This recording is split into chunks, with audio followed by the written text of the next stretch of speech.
मेरा प्रश्न यह है कि स्त्री पर्याय का छेदन करने के लिए हे गुरुदेव प्रतिपल कैसी भावना भाएं जिससे कि इससे मुक्त हो सके। स्त्री पर्याय का विच्छेद करने का मूल कारण है अपनी पर्याय के दोषों को जानना।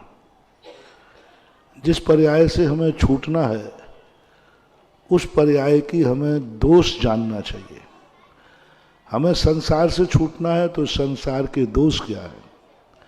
हमें किसी वस्तु का त्याग करना है तो दोष क्या है।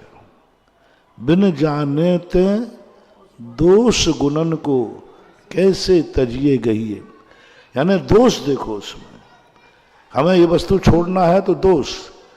इसी प्रकार हम अपनी पर्याय से यदि छूटना चाहते तो अपनी पर्याय के गुण मत देखो, दोष देखो कि इस पर्याय में क्या क्या दोष हैं, और उन दोषों को यदि हम देखेंगे तो उस पर्याय के प्रति हमारी अरुचि होगी, घृणा भाव होगा, उपेक्षा भाव होगा, तो और उसके प्रति हमारा राग भाव नहीं होगा, तो इससे हमारी पर्याय छुटकारा पाया जाएगी।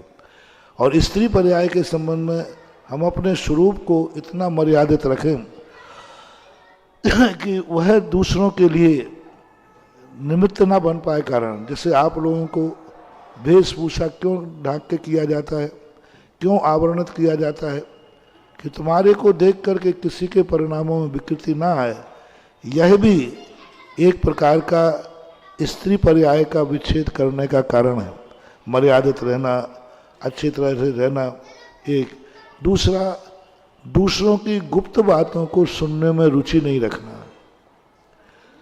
दूसरों की बात सुनने में आ जाए तो किसी को बताने का भाव नहीं करना।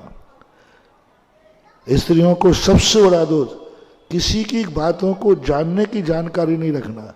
जैसे किसी के घर में क्या कमी है, क्या बुराइयां हैं, तो ये। और शरीर के प्रति श्रृंगार आदि भाव में एक मर्यादित जो एक सभ्यता है उतना करें, और एकदम इतना ना करें जो मर्यादा के प्रतिकूल हो। ऐसे कुछ कारण दिए गए हैं, और सबसे बड़ी है मायाचारी से स्त्री पर्याय की बंद होता है। जितनी सरलता सहजता आ सके उतनी लाना चाहिए। अमर्यादित वेशभूषा जो है स्त्रियों की, ये निश्चित मानना।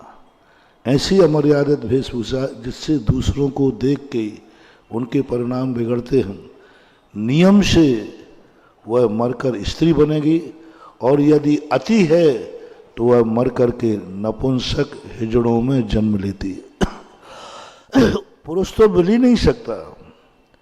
यदि ऊट पटांग वेशभूषा है, आपकी अपनी मर्यादित वेशभूषा नहीं है जो आपको बताई गई है, उस मर्यादा के प्रतिकूल यदि आप अपने अंगों का प्रदर्शन करते हैं, उस प्रकार की वेशभूषा बोले, तो स्त्री तो बनना ही है, बल्कि स्त्री से नीचे डाउन होने की संभावना है कि वह हिजड़े पर्याय में भी जा सकती है।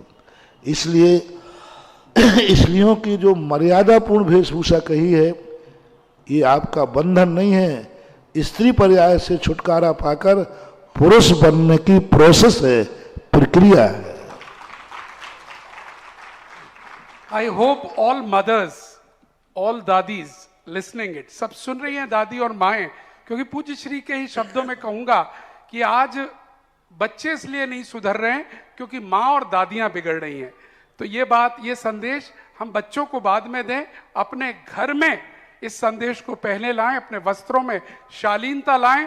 बड़े बड़े शहरों में रहकर भी हम शालीनता से रह सकते हैं।